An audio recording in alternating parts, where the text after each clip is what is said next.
ان کی جانب سے کہا گیا ہے کہ جو ٹی پی ہے اس پہ بین کیا جائے گا، اس کی جو سرگرمیاں ہیں انہیں روکا جائے گا، اور جو ان کے اکاؤنٹس ہیں انہیں بند کیا جائے گا۔ اس بارے میں آپ کا کیا بیان ہے؟ ایک فارسی کا ایک شعر ہے، اس کا ایک مصرع ہے کہ آواز سگاں کم نہ کند رزق کے گدارا، کہ کتوں کے بھونکنے سے فقیروں کا رزق کم نہیں ہوتا۔ اگلی بات یہ ہے کہ اگر پاکستان میں پی ٹی وی پہ حملہ کرنے والی جماعت بین نہیں ہے، اگر پاکستان میں جناب اعلیٰ پولیس والوں کے ہاتھوں سے ان کی وین سے بندے چھڑا کے عمران خان صاحب لے کے آتے ہیں اپنے ڈی چوک والے دھرنے میں، اس کی ویڈیو موجود ہے، آپ نے دیکھی ہوگی، اگر وہ جماعت بین نہیں ہوئی، اگر سول نافرمانی کرتے ہوئے بل جلانے والی جماعت پاکستان میں حکومت کر رہی ہے، تو یہ تو وہ لوگ ہیں جنہوں نے ہتھیار اٹھائے نہیں ہیں، جنہوں نے سینے پہ گولیاں کھائی ہیں، تو یہ کیسے بین کوئی کر سکتا ہے؟ یہ اس کا اختیار ہی نہیں ہے۔ یہ کسی بھی سیاسی جماعت کو بین کرنے کا اختیار الیکشن کمیشن آف پاکستان کے پاس ہے۔ انشاءاللہ وہ ایک آزاد ادارہ ہے، وہ ہم سے بات کرے گا تو ہم ضرور اس کو بتائیں گے کہ جناب یہ خود اس قابل ہیں کہ ان کو بین کیا جائے۔ اگر آرٹیکل 62-63 کے تحت نواز شریف کو نااہل قرار دیا جا سکتا ہے تو عہد شکنی کے مترادف وزیر داخلہ اور وزیر اعظم دونوں کو، میں تو کہتا ہوں کہ ہم پٹیشن بھی خیر فائل کر رہے ہیں کہ ان دونوں کو عہدے سے برطرف کیا جائے کہ یہ معاہدہ کرنے کے بعد منحرف ہوئے ہیں، اس کی بجائے کہ یہ ہمارے بارے میں بات کریں۔ خیر ہم اس کو ویسے اتنا سیریس لیتے نہیں ہیں کیونکہ ہمارا ایک ہی مطالبہ، ہم اسی پہ بیٹھے ہیں کہ سفیر کو ملک بدر کیا جائے۔ باقی رہی بات شیخ رشید کی بات، اس نے بڑی چھوٹی بات کی ہے، اس سے بڑی بات آپ کو یاد ہوگا 2019 میں کی تھی اس نے، فواد چودھری نے، کہ ان کو غداری کا مقدمہ ہو گیا ہے، ان کو عمر قید ہو گئی ہے، یہ فلاں کر گئے ہیں، ایسا کر گیا، تو وہ بیچارہ کئی بار اپنی وزارتوں سے ہاتھ دھو کے ذلیل ہو کے تو پھر پتہ نہیں کہاں کہاں پھر رہا ہے۔ تحریک لبیک پہلے سے 1000 گنا زیادہ اونچے مورال پہ کھڑی ہوئی ہے انشاءاللہ۔ اس کی بات سے میں کوئی پریشان نہیں ہوں، میں بلکہ آپ کو جتنے ہمیں سن رہے ہیں، اگر یہ کوئی میڈیا اینکر پرسن ہو یا باقی کوئی ذمہ داران ہو، میں آپ کو قسم دے کے پوچھتا ہوں، آج جب صحافی نے اس سے سوال کیا ہے تو اس کا جواب سنیے گا، اور آپ نے کبھی شیخ رشید کو اتنا بوکھلاہٹ کا شکار نہیں دیکھا ہوگا جتنا وہ آج پریشان تھا۔ آج اس کا چہرہ، اس کی زبان اس کا ساتھ نہیں دے رہی تھی۔ تو میں کہنا چاہتا ہوں شیخ صاحب، وہ کہتے ہیں ذات دی کرلی شتیرہ نو جفے، آپ ایک سیٹ لے کے آپ جس جگہ پہ بیٹھے ہیں، آپ کو یہ سیٹ ملی اس لیے ہے کہ آپ گورنمنٹ کی کالک اپنے منہ پہ ملنے کی عادی ہیں۔ آپ کے کہنے سے نہ ٹی ایل پی بین ہونے والی ہے، نہ آپ کے کہنے سے حضور کے غلام یہاں سے جانے والے ہیں، انشاءاللہ ہم اپنے مطالبے پہ قائم ہیں۔ اچھا سر، ہمیں یہ بتائیے گا کہ جو حضرت محمد صلی اللہ علیہ وآلہ وسلم کے بارے میں جب کوئی بات کی جاتی ہے، جو مسلمان ہیں ان کے جذبات مجروح ہوتے ہیں، لیکن ہماری جو ریاست مدینہ ہے، عمران خان کہتے ہیں، تو اس کا جو رکھوالا ہے اسے گرفتار کر لیا گیا ادھر، ٹھیک ہے؟ تو اب یہ بتائیے کہ وہ یہ کہتے ہیں کہ جو ہمارے تعلقات ہیں باہر کے ملکوں سے وہ خراب ہوتے ہیں، تو کیا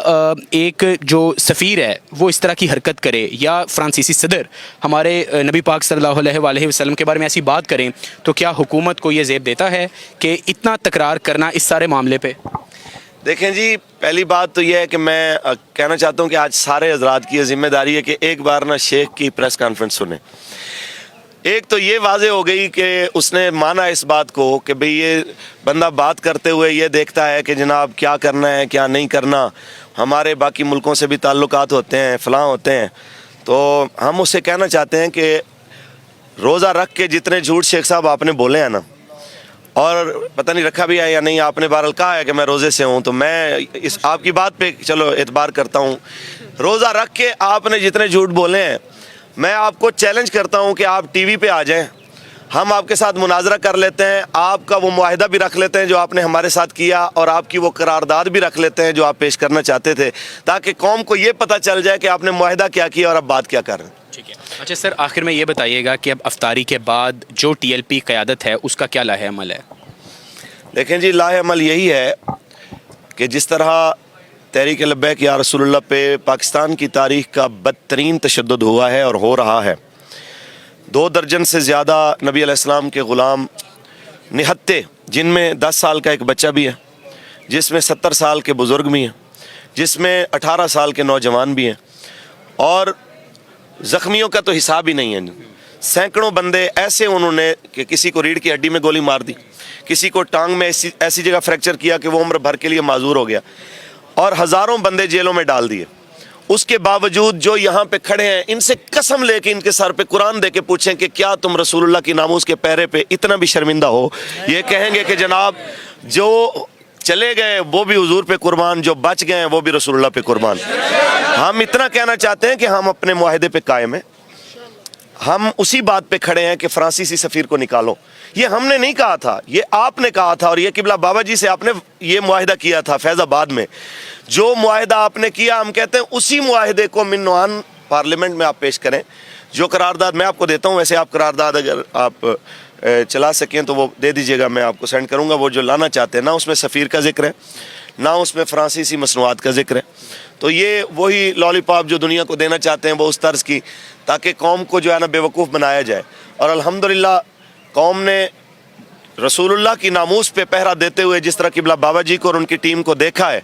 یہ آج اس اخلاص کی برکت ہے کہ 2 درجن جنازے اٹھانے کے بعد کسی ایک بندے نے بھی نہیں کہا کہ ہمارے بچے کو مولویوں نے مروا دیا ہے۔ ہر بندے نے یہی کہا ہے کہ گورنمنٹ غلط ہے، گورنمنٹ ظالم ہے، اس نے ظلم کیا، اس نے بلکہ ہمارے اداروں کو ہمارے خلاف لا کے کھڑا کر دیا۔ وہ ادارے جو بارڈر پہ دشمن کا مقابلہ کرتے ہیں، وہ اپنی سرزمین پہ اپنے نہتے لوگوں کے اوپر گولیاں چلا رہے ہیں۔ اور آج میں کہہ رہا ہوں کہ پاکستان میں جتنا عوام کے دل و دماغ میں اداروں کے خلاف اور اپنے ہی لوگوں کے خلاف نفرت جس طرح پھیل رہی ہے، پاکستان کی تاریخ میں اس سے پہلے نہیں تھی۔ میں یہ کہنا چاہتا ہوں کہ جو لوگ مملکت خدا داد کے اداروں کے ذمہ دار ہیں، ان کی ذمہ داری ہے کہ پاکستان کو شام اور عراق نہ بننے دیں۔ خدا را اس ملک کی گلیوں میں اس طرح کی خونریزی سے بچنے کا ایک ہی طریقہ ہے کہ جو گورنمنٹ نے معاہدہ کیا ہے اسے کہیں کہ بھئی معاہدہ تو بندہ غیروں سے بھی کرے تو پورا کرتے ہیں، ہم تو اس کے اپنے ملک کے باسی ہیں۔ جناب اچھا سر، آخر میں جو ہمارے ناظرین دیکھ رہے ہیں یا جو آپ کے کارکنان ہیں، انہیں آپ کیا پیغام دیں گے؟ کیا جو احتجاج ہے